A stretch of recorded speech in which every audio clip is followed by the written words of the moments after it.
जय हो।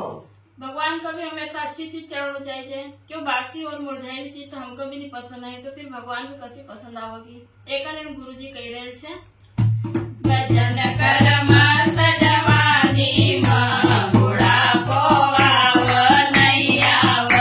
भजन कर मस्त जवानी मां बुढ़ापो आव नहीं आव। भजन कर मस्त जवानी मां बुढ़ापो आव नहीं आव।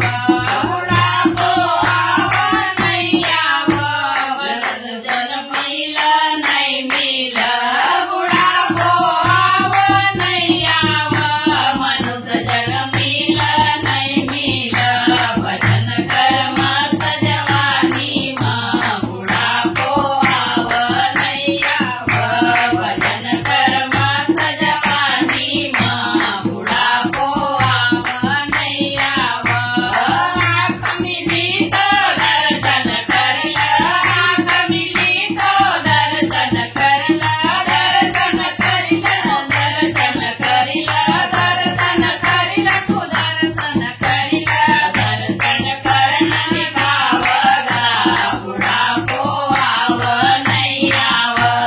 दर्शन करना निभावगा बुढ़ापो आव नहीं आव। भजन कर मस्त जवानी मां बुढ़ापो आव नहीं आव। भजन कर मस्त जवानी मां बुढ़ापो आव नहीं आव। कान दिया तो सत्संग सुनिल। कान दिया तो सत्संग सुनिल। सत्संग सुनिल भागवत सुनिल। सत्संग सुनिल भागवत सुनिल।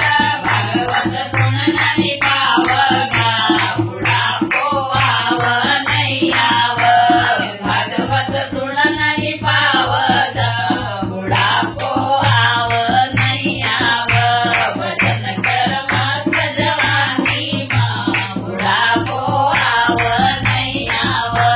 भजन कर मस्त जवानी मां बुढ़ापो आव नहीं आव। मुख दिया तो भजन करिला। मुख दिया तो भजन करिला। भजन करिला हरि गुण गाइला। भजन करिला हरि गुण गाइला। भजन करना निभावगा बुढ़ापो आव नहीं आव। भजन करना निभावगा बुढ़ापो आव नहीं आव। भजन कर मस्त जवानी मां बुढ़ापो आव नहीं आव।